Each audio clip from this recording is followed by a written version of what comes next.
You did a very complete presentation of me, and so I can save time in the very first part. Good morning, everybody. I will spend the next 1 hour and a half approximately talking about a framework of service design, the connection of service design with the profession of design. And at the end of the presentation, I will introduce research topic we are developing in which we are connecting the spaces, the spatial design, environmental design with service design. Just making some examples of what we are doing according to the research on community-centered design and design for social innovation. Yes, I used to teach here. This is the campus in Milan of Politecnico, where we have a school of design. I teach product service system design and interior design, and as it was said before, my background is architecture, but I always dealt with the temporary solution and temporary approach to architecture, so working with systems and not for short term and not for long term. I belong to this network that is DESIS, that is Design for Social Innovation and Sustainability, that actually is an international network involving more than 40 universities in the world, dealing with social innovation that nowadays is one of the main challenges for future designers. It was founded by Professor Ezio Manzini in 2008. And at the moment, it is mainly focused on the co-design process by enabling people to make things happen. I will get back to this later by showing some of the theoretical framework and at the same time some examples about that. I just want to start this lecture about this very simple question, but it's very important for me. Have you got an idea about that? How many plastic bottles in US are every hour used? Just a rough idea. 100 million? 1,000? 1,000 million? It's very interesting, the answer, because it's 2,500,000 bottles per hour in US.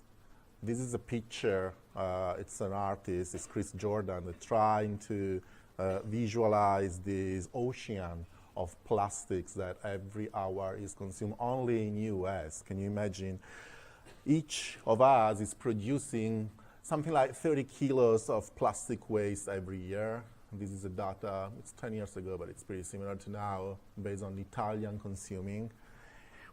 And plastic, you know, that is coming from a refined process, that is coming from the extraction of oil, and then the petrochemical factories, and then plastics factory to go to lots of objects that we are every day using in the world. Well, this is a very interesting data. I mean, if 100,000 of us is able to recycle their 30 kilos of plastic that they are using every year, we will save 10,000 tons of oil. That is something like running 55,000 fridges per year. So that's why, as designer nowadays, we have to talk about sustainability. And that's why when we are talking about service design, we have to start from considering the sustainability as an input. So we're not talking about sustainable design because sustainability is nowadays inside every discipline of design. It's something that is part of the curriculum of designer, but it's interesting to understand what is the approach that a designer could have and must have, not could have, in their professional practice. So what is the role of design for sustainability and why it is connected to service design and to design for social innovation?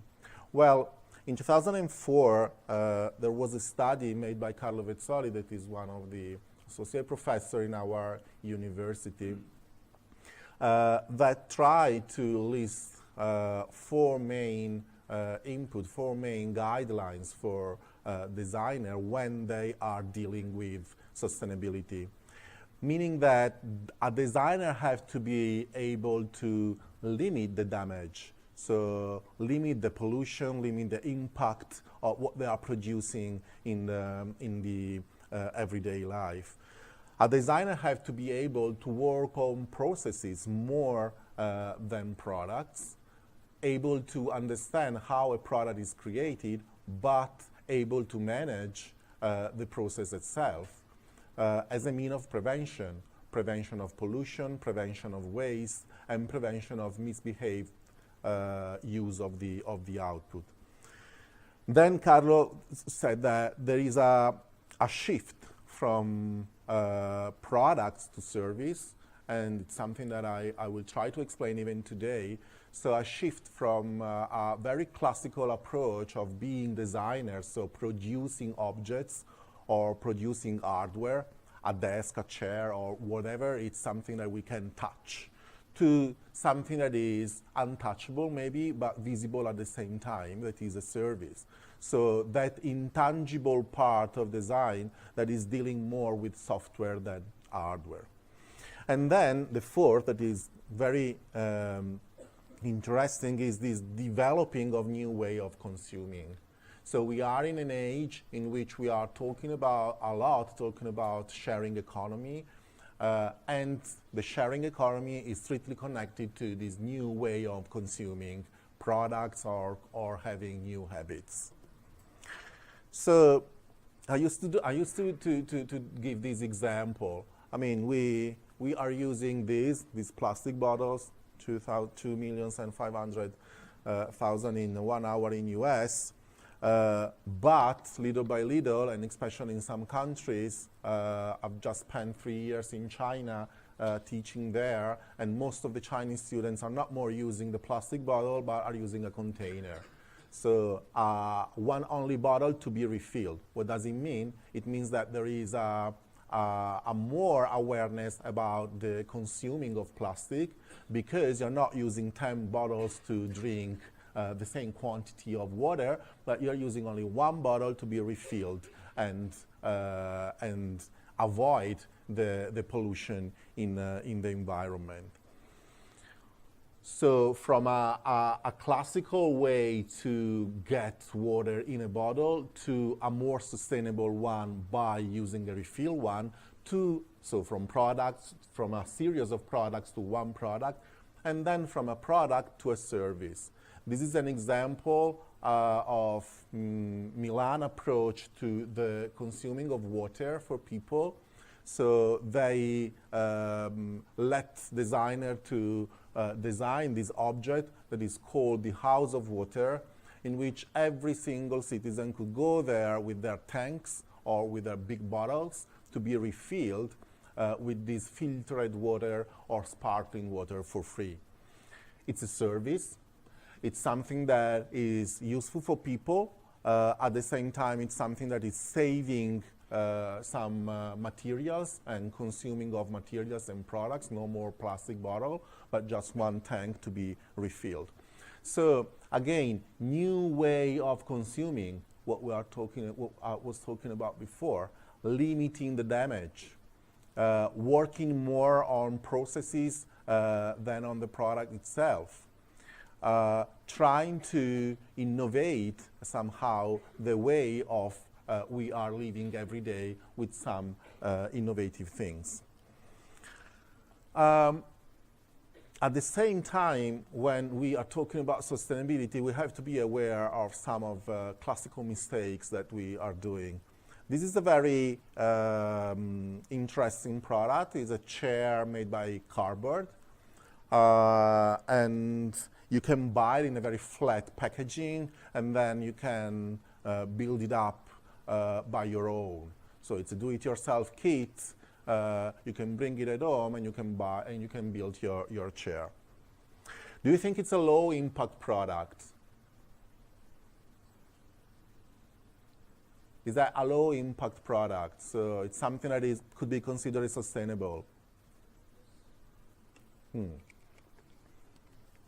I think there is no really a right answer, but there is point of view when you are considering this product, because this is a chair of the 17th century. It's one of the archetype of the chairs of that period. It's made by wood, no nails, dry connection, good quality, innovative design for that time. And it's something that was made more than 300 years ago, and it could be still used, okay? But what happened by the use of the cardboard chair instead of the wooden one? I mean, in terms of use phase, the same quantity of time that the wooden chair of the 17th century has been used is the sum of the phase use of these 10, 20, 30 chairs by cardboard. It means that to have the same time of use of that one, you have to collect the same the numbers of years that you are using that one, meaning that there is a lot of production of materials, lot of materials to be put in the environment, lots of investment in recycling the waste for having to have the same output, sitting in a chair for a longer time. So again, working on processes, working on quality of products, meaning even to consider the whole life cycle of the product and not only the final one. I know that it could be considered as a very sustainable one to have a chair made by cardboard. You can do it by yourself. It's cool. You can customize it. You can write on that. Okay, but the lifespan of that chair is shorter compared to a wooden one that could make it longer and could create less waste in the environment. At the same time, if we are adding a service to this product, we can see that in the very last year there are very virtuous companies that are producing chair that has a plus in terms of service. This is an Herman Miller chair, 1994. It is made by steel and plastic. It is made by different components that could be substituting when they are broken. It's totally recyclable because every single component could be separated and so could be dismantled and could be recycled in a proper way. At the same time, the company is giving a 12 years warranty, meaning that they are guaranteeing a long-term use of the chair itself, and there are even renting available, meaning that in an age in which we are talking about sharing, it's not mandatory to buy something, but you can use something with a time limitation. So again, an adding value to a product. So this is just a framework to let you understand and let you get in touch with this paradigm shift that is running if we are looking at the history of design in the last century. So we are moving from something that was very, very focused on shapes, functions, and materials, and so focus on objects, furniture or other piece of objects, especially after the Second World War, where even the Italian design, for instance, were booming, especially in the 60s. We are moving from that kind of design to something that is more into connectivity, flexibility, use of network, and more into intangible things that are connected to services. Doesn't mean that the objects are useless. It means that it's not only a matter of producing objects, but it's a matter to understand how these objects is inside a wider system that a designer have to be able to manage. There are a couple of books that I consider very interesting, even if they're quite old now, but they started to talk about experience economy. It's a book by Pine and Gilmore in 1999. and they were talking almost 20 years ago about the design of the experiences more than designing only objects. So this shift from objects to service that we are facing, especially in the last 20 years, it's something that we can really see even in our everyday life. If you think about this example, I mean, when we are talking about a product, for instance, and we are considering the car industry, there was a time in which electric cars were put in the market and they were considered a product with a low impact energy and materials for obvious reasons. So no more fuel, electricity to recharge, no more pollution in the cities. Then maybe there are pollution in other places where the electricity is produced. But let's say that it was considered low impact energy and materials.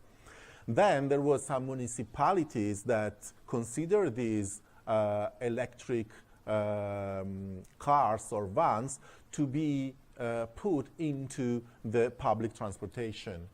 And so there are cities who are using these electric buses or trams as an eco-efficient system design. So having a strategic view on the mobility in the towns by using these products. But then little by little we are moving from the product point of view, so the electric car, to the service system point of view. So nowadays there is a wide choice of car sharing or carpooling that are using the same maybe cars devices, but more into sharing the product itself. So we are in a moment in which there is this design for equity and social cohesion. So moving from the product itself to how to use the product with others by saving energy, saving money, and distributing an efficient way to use this product. So we are moving from designing only objects, and this is the case of, for instance, this bicycle, to design a platform or a system that is around this object. Nowadays, when you are approaching a purchase of a bicycle, you can, yes, for sure, you can go to a shop and you can choose the one that you want. Or you can enter in the internet, go into some companies that have these websites in which there is a community behind of fans of this or supporter of this bicycle that can give you lots of information about the quality, the use, the performances, the costs, and so on. You can become member of this community, you can exchange your ideas, you can collect input, you can customize your bicycle, you can decide the colors, you can decide the shape of the handles or of the seatings, and then you can buy it online. So there is a complete system behind that is affecting the design realm, not only from the point of view of the hardware itself, the bicycle, but from the point of view of everything that is around the bicycle. Communication devices, strategies, brand identity, services, and everything that maybe sometimes is not tangible. But again, as designer, we have to be able to manage it. We have to be able to have the skills to design even this system that is composed by different components.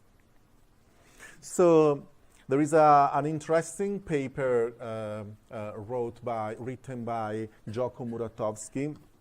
It is an Australian professor that is published in SÉGUENOS, that is this journal of design freshly launched by Tonji University and published by Elsevier.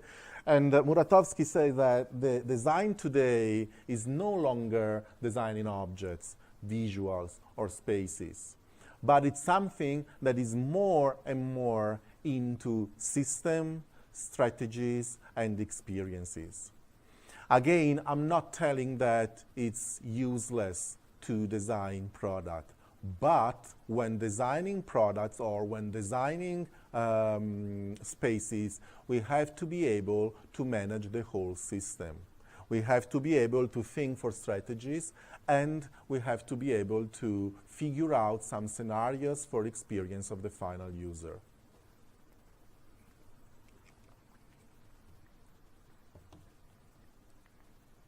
So, systems, strategies, and experiences. What are systems? When we are talking about systems, what are we talking about? We're talking about something that is pretty different from groups. When we're talking about groups, we mean, especially in mathematics, a number of elements that are not connected to each other. A group of Lego pieces, or a group of elements that could compose a chair. This is a group. When we are talking about system, we are talking about some components that have a relation one to each other in order to compose the final output. No more pieces of Lego, but a house made of Lego. No more pieces of a chair, but a chair. So, talking about systems means talking about group of components that are connecting one to each other with some relationship. And these relationships make a structure of the output. And each single component is influencing the other components, and if we put only one of the components out of the system itself is crashing. Why we're talking about that? Because when we are designing something, we have to design the system. It means that we have to be able to know and to manage the whole behavior of the system, and not only the single components. I don't know if you know these services. It's called BlaBlaCar, and it's pretty famous nowadays. It's a system, and it's a service. It's a way to go from point A to point B, not by using your car, but sharing the trip, the journey with some other people who are going from point A to point B with their own car. Meaning saving money, meaning having an experiences with these unknown people, and so sharing even knowledge and spending a couple of hours together with other people. Saving the CO2 emissions, because you are not using two separate cars, but you're using the same car.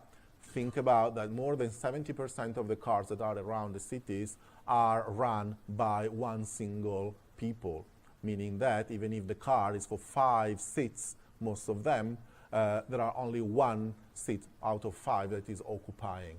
So the number of cars that are in a town is exploding where they could be more efficient. So BlaBlaCar is a service system that is helping to reduce these things. It's a system, so it means that if we want to visualize this system and the components of the system, we can use, for instance, a system map like this one, in which you can see all the elements of the system: the passenger, the car, the platform, and the driver, and how these components are connected one to each other.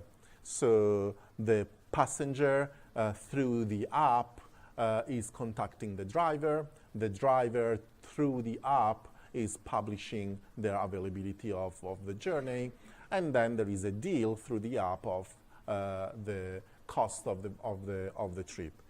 Meaning that it's a system in which these 3 components are connecting one to each other with some relationship. For instance, there is a material flow, a financial flow, or information flow. So I give the money to the app, and the app is giving the money to the driver. I put my car available for the trip, so there is a flow of material, and so on. If I put out of this system one of the components, the system itself is not working. If I don't have the app, how can get the driver and the passenger be in contact? Maybe with some informal meeting, but it's not structured. If I don't have the driver, the app and the passenger are useless, because there is no way to get the system. So Muratowski say that we have to be able to deal with system, to strategies, and to experiences.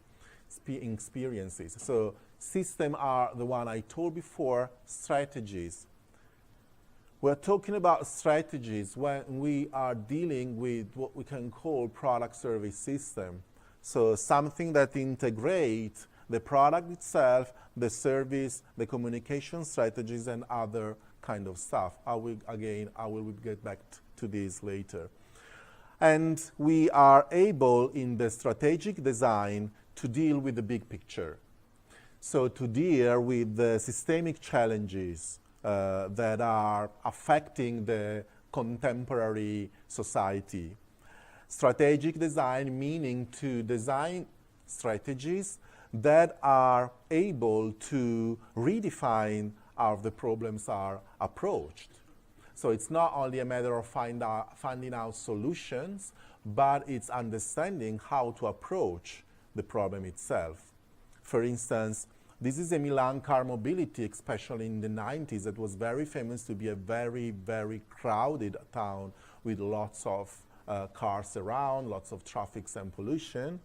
But in the last 10 years, the municipality had a strategic view. Let's say that they have a strategic design approach in which they supported a lot the sustainable mobility. In terms of car sharing, there are five providers of car sharing in the town. Milan is a town about 1,500,000 inhabitants, and we got these 5 car sharing providers. They support a lot of the bike sharing by making the free-floating bike sharing. That is pretty new approach to the bike sharing system that coming from China. You can use your bicycle wherever you want. Just take it and scan the QR code, unlock it, and use it. And you can park wherever you want. Okay. At the moment, we got 20,000 bikes like that around the city, and it's covering the center and the suburban area. It's a service. It's a product service system. You got the product, the bicycle, and you got the service, the app, the strategy, the brand identity, and whatever. And they invested a lot even in sustainable public transportation by adding the electricity in the buses and the tram, and by let a penalty if you're entering in the very city center with your own car. What does it mean? That there is a strategy behind a problem, that is the congestion of traffic in the city, that is approached in a design way. So not only with single solution, so I'm not approaching only in how to make the car more sustainable, but I'm approaching on the mobility system. So I'm approaching on the big picture of this problem. And then experiences. So when we are designing, we are not designing only objects, but we are trying to design experiences by focusing the attention on the user actions and the user interaction. User interaction, or UI, and user experience, or UX, are with other people, are with spaces, are with objects, are with services, are with devices. So understanding and how to design these interactions, meaning creating experiences. Think about Ikea. It's a very classical example on how to design an experience. I mean, I'm pretty sure that most of you have once in life went to Ikea. And when you enter the shop, you are living an experience. Why? Because the designer of the retail spaces itself, they try to improve the quality of the experience of the user in the shop, not only by showing and exhibiting the pieces of objects and the pieces of furniture, but really creating a different atmosphere, a house feeling, in which you can go there and touch and use the place. You can even sleep in the bed if you want, and this is a very nice tendency that in China in the last year they have, to have a nap in Ikea in IKEA places. Or there are even some happenings connecting to the objects in which the clients could at the same time test the piece of furniture, use them, and then if they are satisfied, they can purchase it. So it's not only exhibiting pieces of furniture, but it's to involve the final user in an experience that improve the quality of the time they are spending in the shop, by even adding some additional services like having a Swedish experience when you are in the restaurant, or even when you are in your own place at home, you can use a device to figure out how your house could be changed with the IKEA furniture. This is a very brand new software that they launched a couple of years ago, in which you can really figure out through your iPad and through the virtual reality or augmented reality how your house could be furnished with the IKEA product. So experiences, not going to the shop just to buy, but going there to live an experience. If you think about lots of fashion brands nowadays, in a moment in which the online commerce is really booming, what you are doing in a shop most of the time is not to buy the piece of garments, but maybe it's just to try them, or maybe it's just to go there and touch them and see the quality. But then the number of garments and pieces of clothing that they are sold nowadays, they are more sold online. So the time that you are spending in the shop is more connecting to an experience connected to the brand itself, more than the purchasing time or the time of buying.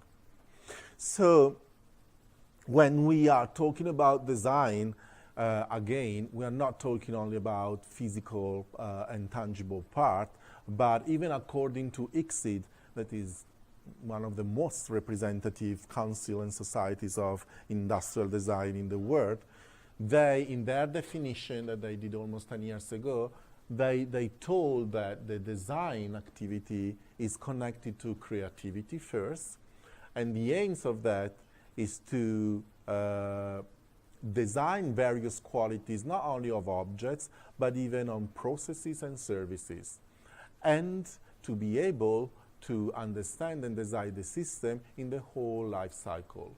So not only in the production phase or in the use phase, but even considering the whole life cycle. So the extraction of materials, the semi-production, the refinement, the moment in which you put the product in the market, and the brand identity and so on. So it's a realm that is really including different qualities and different issues that is not only the object itself. So that's why we are coming to talk of service. When we are talking about service, there are again lots of definition as in design. The one I like it and the one in which I'm more into is this one, in which services are special artifacts that are co-created and co-experienced with, by, and among the users.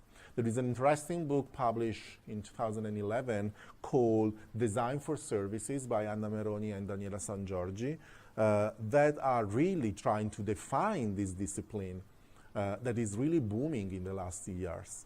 So services are the results, most of the time, of the co-design sessions when different competencies and skills are converging into a common ground, into something or into a group of people that have a common aim.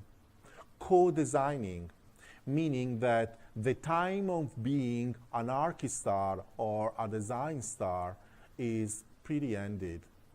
We are in a moment in which the designer have to work with other competencies, have to work taking into account the users or a group of users at the center of at the core of the design process, in order to have a better results, in order to increase the awareness of the use of the output, in order to be more inclusive in the process itself.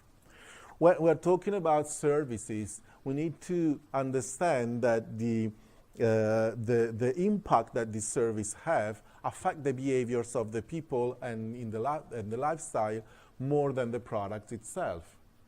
So because they are a mix of different things, that is not only the tangible one. So the impact they have is wider than the use of a product.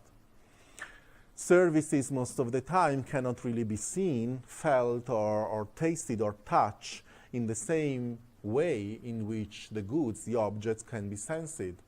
And this is again important because when we are working with the intangible, we have to be able to govern, I mean, to deal and to define this intangible part, because that is the core of the service itself. The heterogeneity, so the quality of the performances of the services could really be different from time to time, depending on several factors that are around. So the people who are using this service, the weather condition, the environmental context, or the connection and the interaction that the people have with the bikes. Getting back to that free floating bike sharing I showed before, I told you that it was really born in China and nowadays is spread all around the world.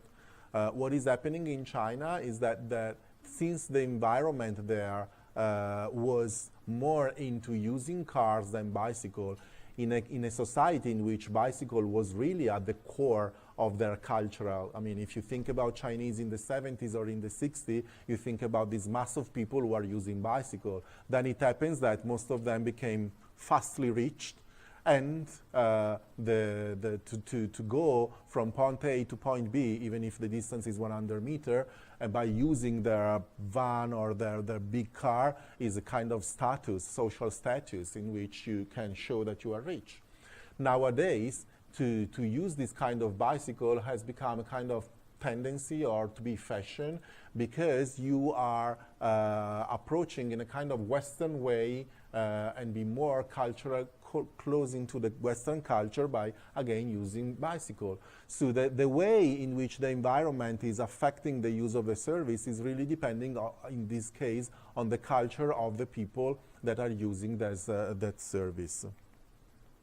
So when we're talking about services, we are thinking by functions instead of thinking by products, by using solution-oriented perspective. So as I was mentioning before about strategic design, I mean, we are not talking about how to improve a car. We have to be able to think of how to improve the mobility. So we have to be able to think of the big picture, and at the same time, if in this big picture there is room for improve the single components, and in this case the cars, you have to be able to do this again. So the competencies and the skills of the designer nowadays are expanding. So you have to be able to use technology and material to improve the quality of the results, but at the same time you have to think about the big picture. So product service system I mentioned before. When we talk about product service system, it means that we're talking something that is dealing with material and immaterial part of design. There are several definitions that more or less are summing up what I told till now. So product service system meaning to deal with a product that most of the time is not only an object, but it could be a space, it could be something that is anything that is any design output that is tangible. From a systematic point of view, so dealing with components, and with a service approach, so co-created and co-experienced by, among, with the user. We're talking about product service system when we are trying to deal with material and immaterial, in which the concepts of experiences, solution, strategies, and brands are come into reality. So we are trying to, as designer, we are trying to give a face to this concept, give a shape, give a quality, giving features to this concept. So what does it mean to design experiences? What kind of solution we needed, with which strategies, and how it is visualized. So I used to talk about PSS, product service system design, as something that is connecting different dots. So product, strategy, brand identity, services, business model, users, stakeholders, and the ability of the designer is to sometimes to create these dots and being able to create the relationship among these dots.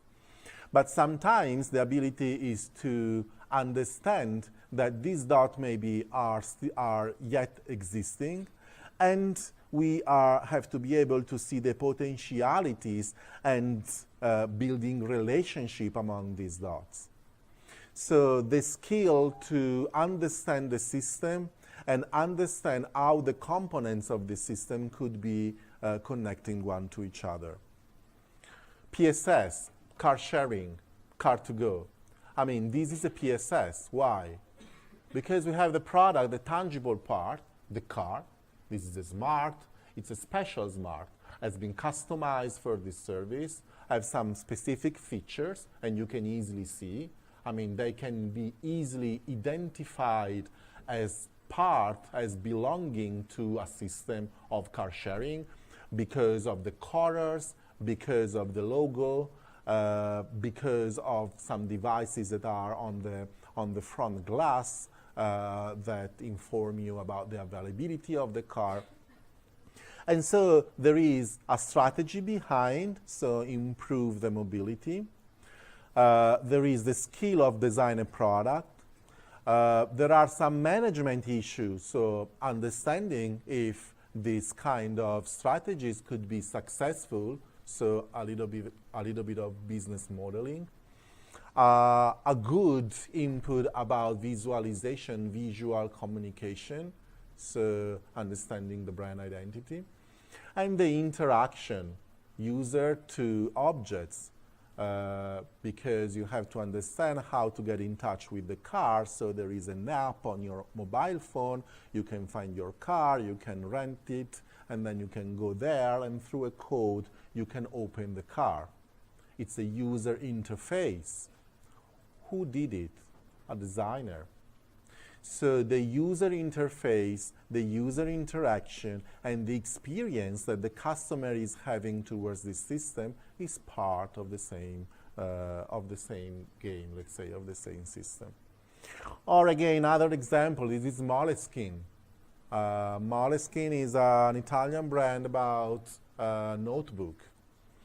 What they are producing is not only a notebook, but it's a physical system in which you have, for instance, different size of notebook.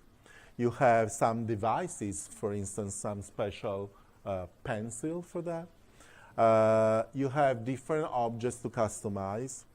You have stores and corners that are tailored on the user experience. So you can go there, you can use the pencil, you can write on the different kind of papers you can find in the book, in the shop, and then you can decide to buy or not.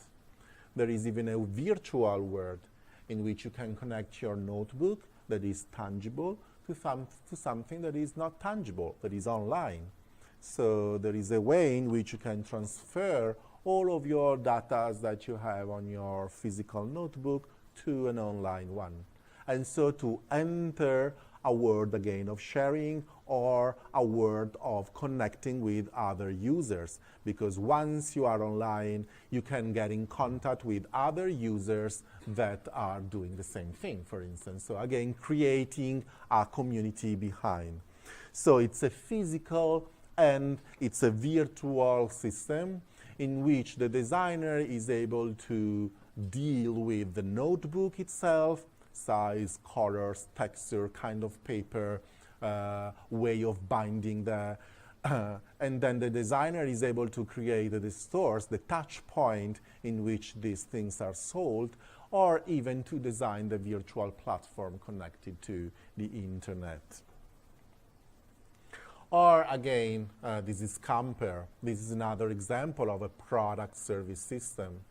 It's not only a producer of shoes. It's really designing an experience. Think about every single shop of Camper in the world is different one to each other.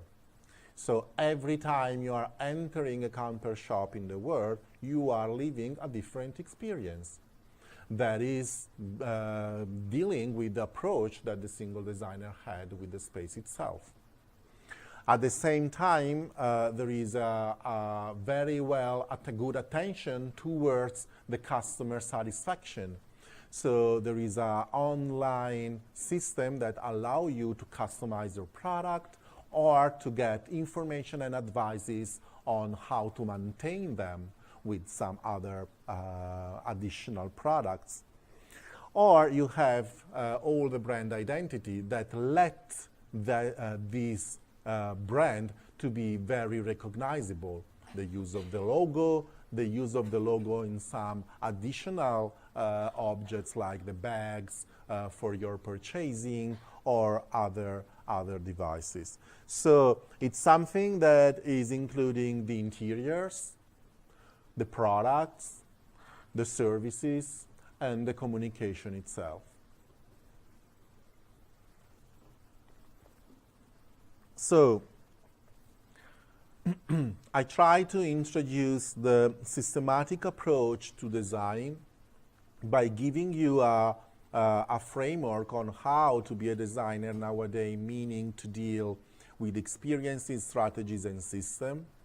I define what is a service and what is a product service system, even with some examples.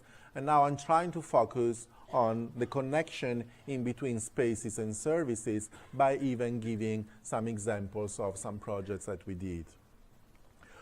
When you think about services, most of the time you have to connect the services with spaces. Why? Because most of the services are, or at least all of the services, are dealing with spaces. And spaces sometimes are not only hosting the services themselves, but could generate service at the same time. So there is a straight connection in between the spatial environment and the service one, in the way that the services take place in spaces and the services themselves could generate spaces. It's something that spaces are continuing generating way of use of themselves, and in which people are interacting with the environment, that most of the time are creating new dynamics, new forms of mobility. Sometimes they are using spaces with a temporary use, or sometimes there are people that are reclaiming the use of public spaces. If you think about, again, of the car sharing system, when you are putting more than 20,000 cars in a town, you have to think about the use of the parking spaces for them. So the use of the car sharing system, meaning that most of the time you have even to understand how to place these cars, how to let them be recognizable in an environment. So dealing with some systems that are dealing more with the customization of some spaces, and in fact, and especially for the free-floating bike sharing, there are a lot of cities that nowadays are designing special parts of the towns to park these bikes. So spaces, most of the time, are considered as network, but the network itself is created by the services. So when we are talking about a network of spaces, in that town there is a network of squares, or there is a network of parking spaces, or the network of parks. I mean, the network itself, it's just because there is an overlapping of services that are connecting these places one to each other. And the services itself are dealing with, again, as I told before, with the interaction with people to objects, people to people, and people to spaces.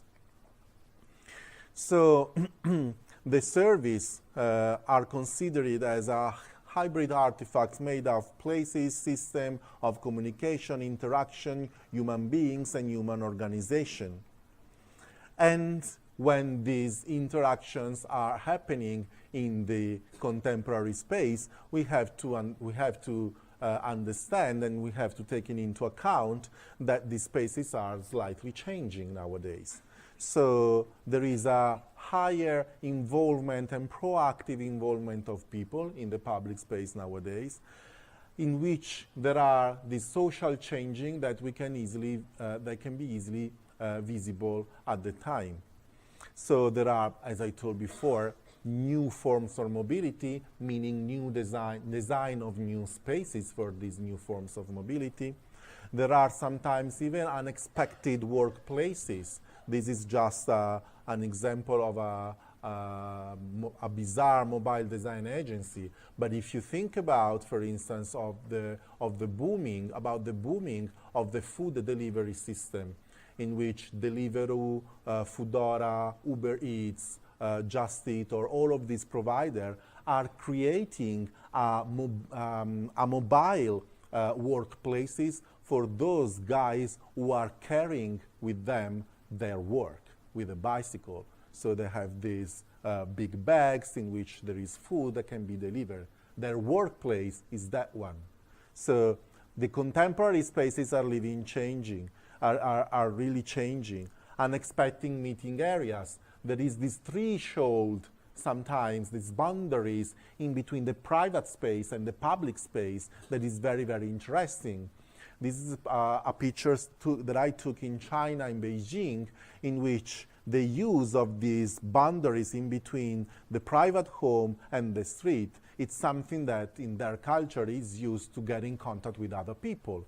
So interacting with other people. And the design of this place, even if it's very simple, has to take into account the interaction in between people to people.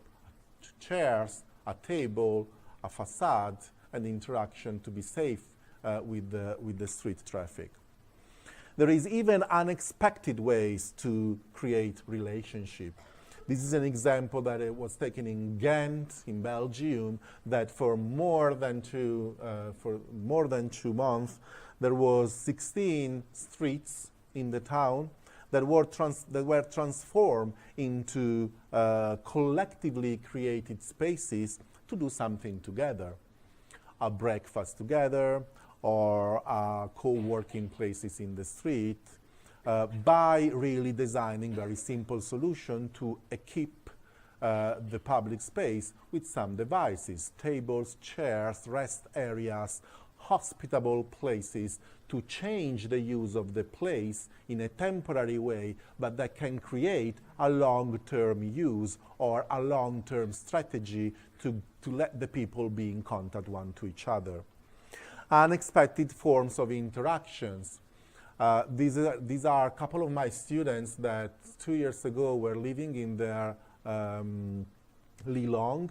The Lilong is, let's say, a kind of neighborhood in China that is gated, in which inside you can find small shops for the small community, houses for residential, or common spaces to make gym exercise outdoor or whatever. They started to make this very simple exercise I gave them on planting some herbs connected with the empty spaces in their Lilong.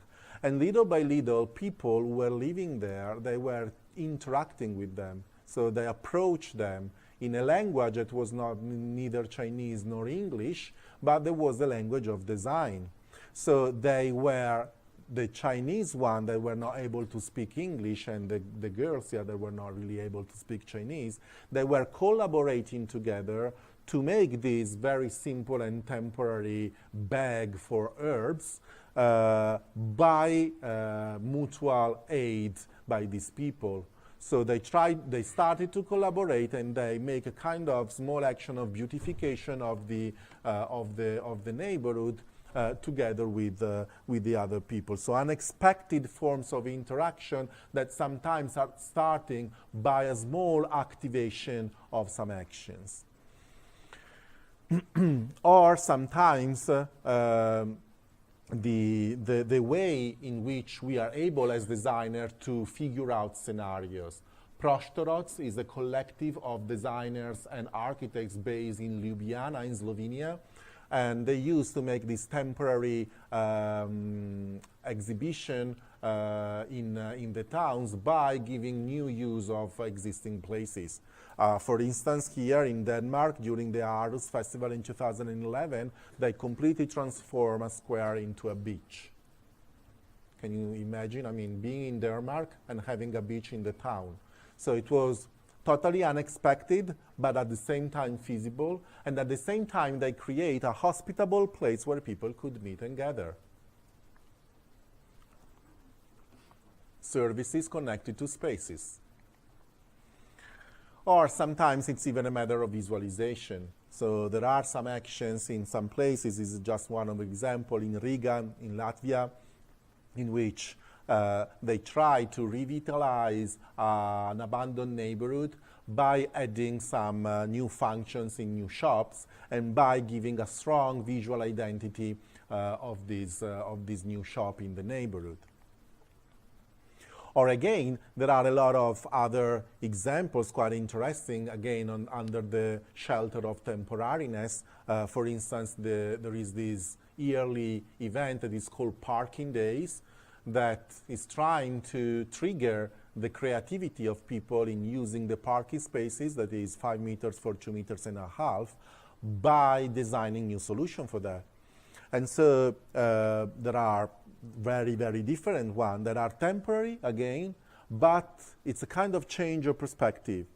It's to give the idea to the user, to the final user, that you can use some spaces even in another way, but just adding some design solution. So sometimes we need new strategies, again, strategic design, to give new value to existing places, and to give new experiences to people in the public spaces. And sometimes these new values and these actions are under the shelter of social innovation. So when we are talking about design for social innovation, we are talking about something that is dealing with these new social forms of cooperation, of sharing, of collaboration, and these new economical models that are not really facing and taking into account the classical economical model that are quite obsolete at the moment. And so when we are talking about design connected to social innovation, meaning that design can be a tool to empower people, to give people power, to enabling them to make the things happen. So understanding what is existing and understanding how to help, how to trigger, how to enable sometimes something that existing with the skills that as designer we have. The skills of using technologies, the skill of envisioning, the skill of creating scenarios, the skill of using materials, the skill of dealing with the systematic view of an output. That's why we are even talk about design for social innovation, so innovating the society through the design approach that is dealing with all of the things that I told before. So how we can connect the social innovation with the public spaces, if there is any connection with them. I'm giving some example, and this is the last part of the presentation, and we can come to an end, by some of the projects that we are doing and the approach that as Politecnico and as group of DAISY's lab, we are doing with this design for social innovation. So we are trying to deal with designing with the public spaces, so with citizens, meaning association, meaning informal group, through participatory action research, that means to deal with research, but within the field research with activism, done with academic researcher, and develop even with masterclasses students. So what we're trying to do is to create this system in which we have citizens, we have researchers, and we have students. And citizens, again, could be informal group, association, or what is called in service design local heroes, or better, those people who are enabling a process of changement in their small community because they're very active. Researchers that could be very multidisciplinary, including designer, architects, or in our case even management engineering, and students mainly for us on spatial design and service design, but even including other kind of discipline like communication or fashion. So the citizens are at the same time beneficiary of this action and activists. The researchers are designers as activators, so they are trying to activate some actions. And the students are developers and prototypers and creators of solutions.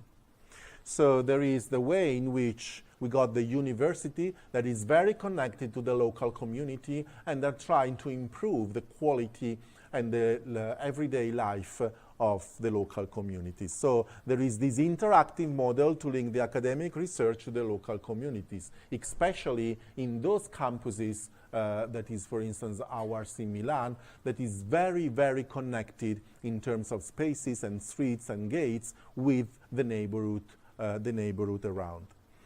So again, participatory action research, meaning including researchers, practitioners, and people to solve real problems in real context.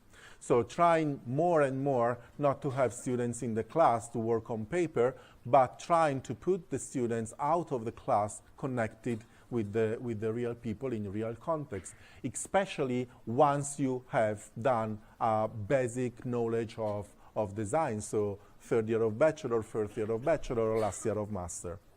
So we're trying to develop this activism and collaboration, trying to look at the city from the people scale perspective, and trying to deal with what is called today bottom-up initiatives. So something that is grassroots, so from bottom up, so from people, and not only something that is making top-down, so from the governance of the municipality. It doesn't mean to fight with the municipality. It means to taking into account what is emerging by the society, giving a value to that, and let the municipality taking into account what is happening in order to improve the quality of this action and to make a kind of scaling up of this action into the system of the municipality itself. So we are dealing with what is called creative communities, or better, those communities who are really able to producing social innovation.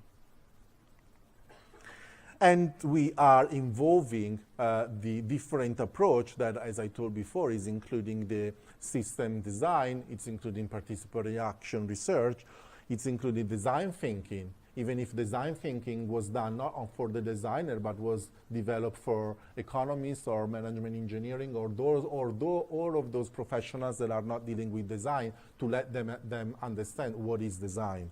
So facing social and public policy challenges, seeing the possibilities, try to carry out problem solving, and being very, very in contact with the local communities.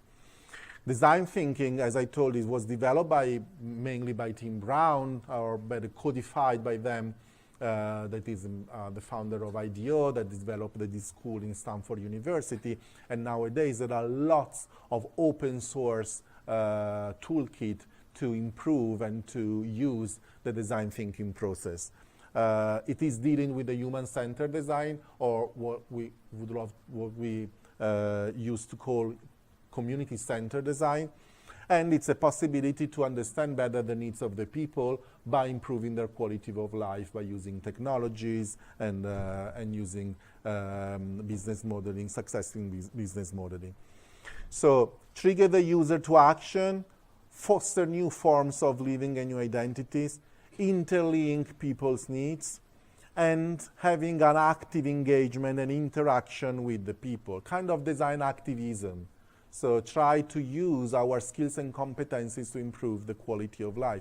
Even because when we are talking about local communities, according to Saskia Sassen, that is one of the most important studies of this researcher of this phenomenon, we are talking about local communities as a part of a bigger system. Again, a system. So a local community is just one component of a huge framework in which these components are connected and then creating an holistic system. So a part of a global networks that could spread their influence. So using the classroom, working to real world community needs. I end this presentation by showing, for example, about legacy of these projects in terms of which impact these design actions could have in medium, long, and short term. The exit strategy, because most of the time when you are dealing with design for social innovation and you are dealing with local communities, the risk for the designer is to be involved longer than what was thinking at the very beginning. So the idea of the risk is to be very connected for a longer time to the project, but there has to be a time in which the designer has to leave the stage. And this time is when the community itself and the project itself has the tools and the knowledge and the skills to go on by themselves. So exit strategy. The success. When can we consider the output of a social innovation or design for social innovation as a success, and when as a failure? Because we're not living in a fairy tale where everything is successful. We are living in a world in which even when we are doing a project with local communities, there could be some failure, and there is no problem for that. You can get information by the failure, and you can insert, you can put into this failure into a new process. And when as a failure. So the first of these 4 projects I would love to briefly introducing is Coltivando, that is a community garden that we open within our campus in design and run by the local communities in 2011, and they can consider an ongoing success. So something that started as a temporary solution, but at the same time has a long-term success. Because the university itself in the Polytechnico is a public university, meaning that the spaces belonging to the university are public. And so we tried to involve students to design solution, to involve the people of the neighborhood to come back to the campus and use the public spaces, because the campus itself has 10,000 square meters of green areas, there is a cafeteria, there are workshops, there are spaces that could improve the quality of life of the people. So we did this co-design process in which one of the solutions was to use a portion of spaces, 1,000 square meters, as a community garden. We involved more than 100 citizens in a co-design process, and 1,500 citizens in 1 year work of co-building the garden itself. The garden is built by these boxes. There are a project done by design students. It's a do-it-yourself kit developed by a local producer. So we even activate a local economy. And little by little, every week, there was a group of people of the neighborhood together with the students that build up a space. But it's not only a matter of building up a space, but it's to increase the sense of belonging to this space, because when you are doing something, when you are building something with other people, meaning that you are increasing the way of interacting with the people, you are creating a community, and the sense of awareness and belongings on these spaces is higher.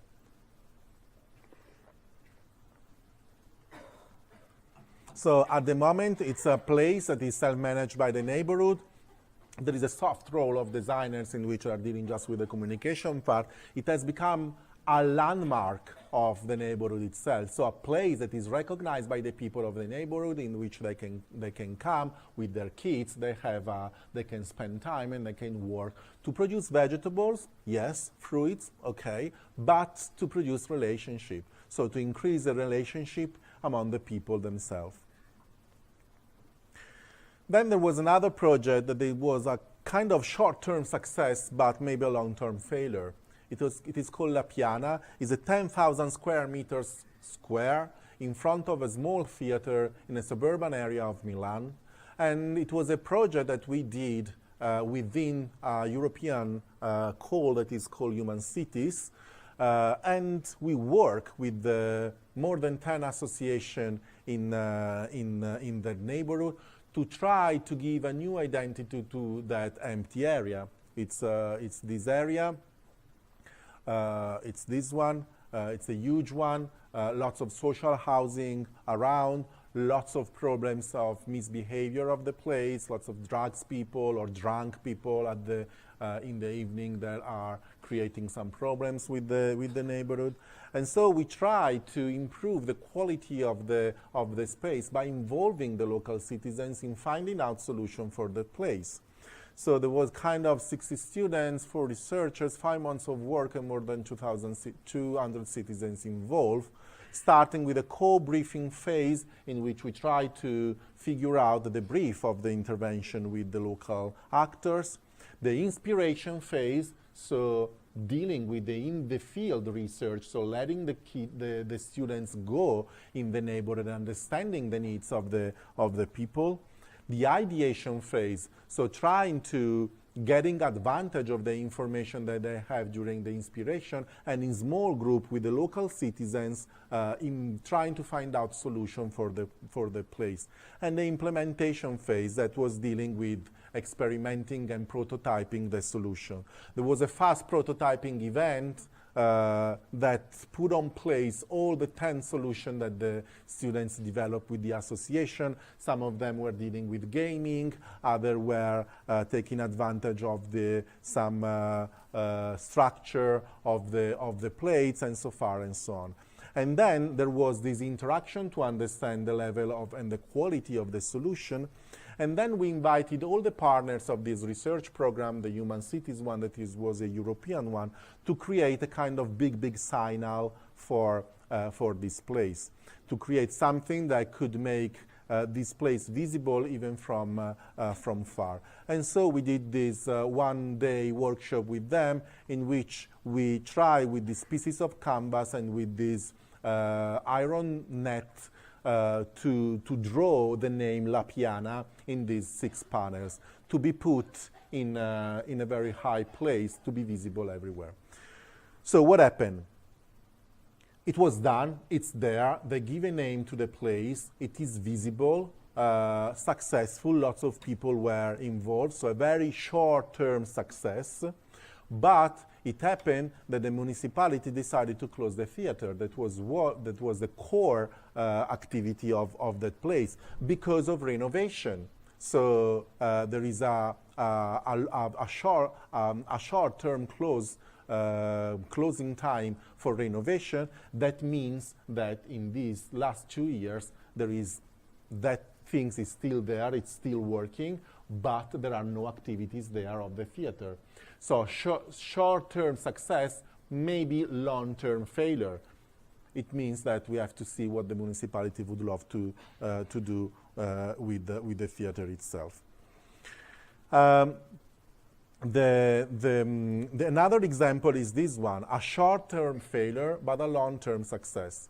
Its name is Campaz, and it was a research project that was again dealing with community garden, with urban agriculture. We were asked to, according to the success that we had with the community garden we developed in our campus, we were asked to support the opening of a bigger one, a 5,000 square meters community garden in a place that was very, very close to our campus, together with a local association. And so we did it our way. So we went there, we saw the area, we tried to understand how the layout could have been done. We developed 6 workshops with local citizens to let them understand what is a community garden, what does it mean to cultivate together and not with your single allotments, what are the roles and the rules, how can we design together the fences and the boundaries. So there are lots of things that we did with lots of people in different times, and it took time. So 6 co-design activities run with the local citizens.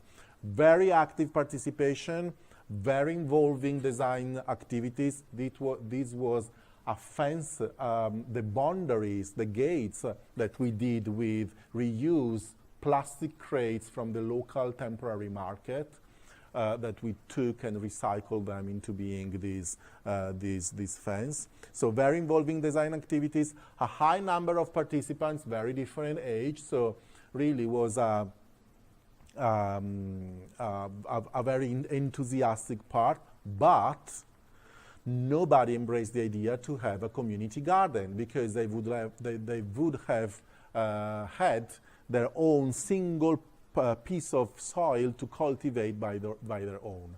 So no way to let them in contact with each other. This is my place. I cultivate my vegetables here. Don't care about what happens there. Failure. So what happened? That we changed the strategy to involve the local citizens by involving the local schools. So we try to, okay, let those 50 families that were involved in the co-design process to have their own allotments, but at the same time trying to revive the sense of community by involving the schools to take care of the community garden. So today, the garden itself is a place that is used by several schools around the neighborhood for educational activities that are run with volunteers of the local community. And they are located in the center of this area, while in the boundaries there are the other 50 families that have their own business. So a short-term failure, nobody would love to embrace the idea of having a community garden, but a long-term success because of this changing of the strategy of approaching them. And then the last one, that is this neighborhood that is called Nolo, Nord Loreto. Loreto is the name of a square that is quite close to the center. That is a non-design success. It's something that happened in 2016 when there was a couple of guys that started a Facebook group, so on Facebook, to get in touch with the neighbors. So these two guys were just relocated there because they rented an apartment in this neighborhood. They didn't know anyone. So they opened this platform on Facebook and asked all the neighbors to get in touch and to enroll in this group. It's a private group. So it's something that today we are calling social streets movement or social district movement, meaning to let all the neighbors be in touch one to each other in order to cooperate and in order to make an exchange of aids.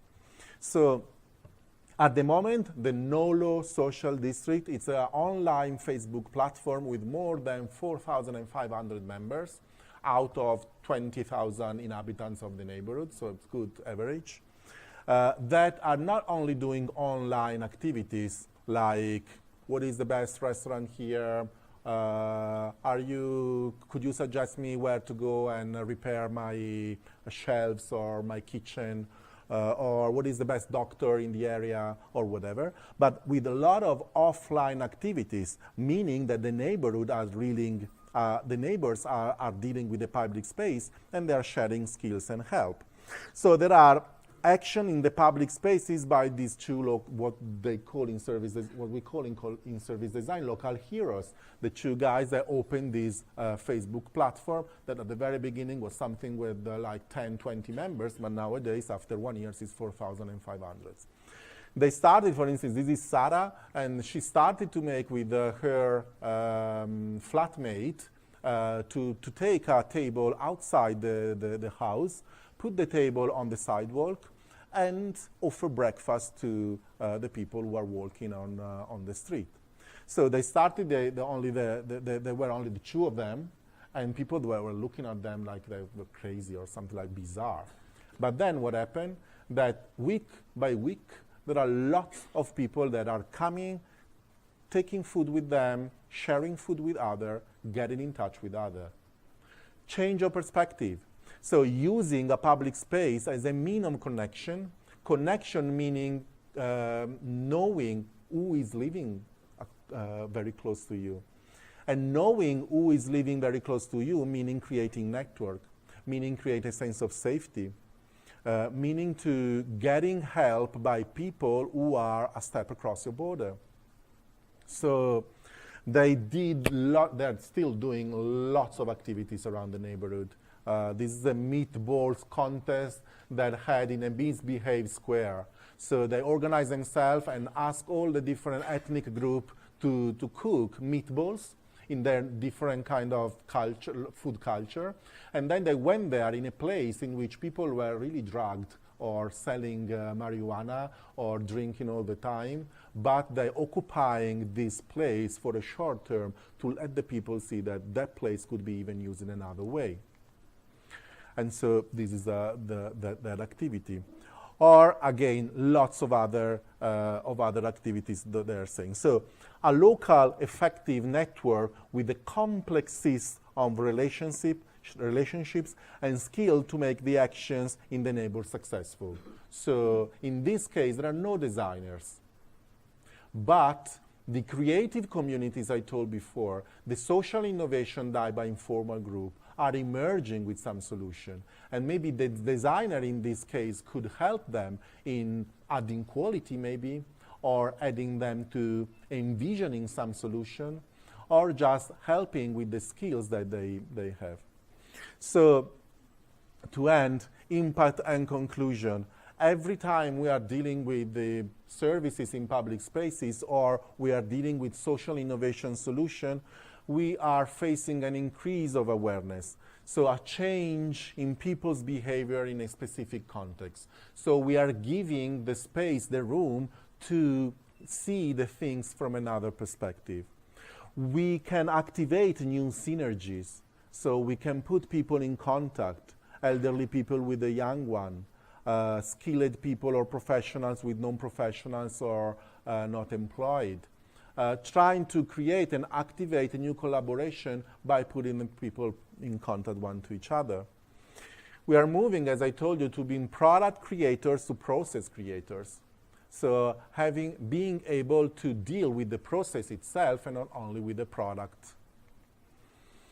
Involving a wider and a diverse public. That means not only the citizens themselves, but as participants, but implementers, supporters, sponsors, public institutions, private companies. So include a diverse public. And let the people understand the new opportunities that could be offered by the public spaces, for instance, by again envisioning solution to those spaces that we used to see with our eyes, but maybe that could be very different just by adding some ideas. And again, use of temporary solution as a scenario for long-term use.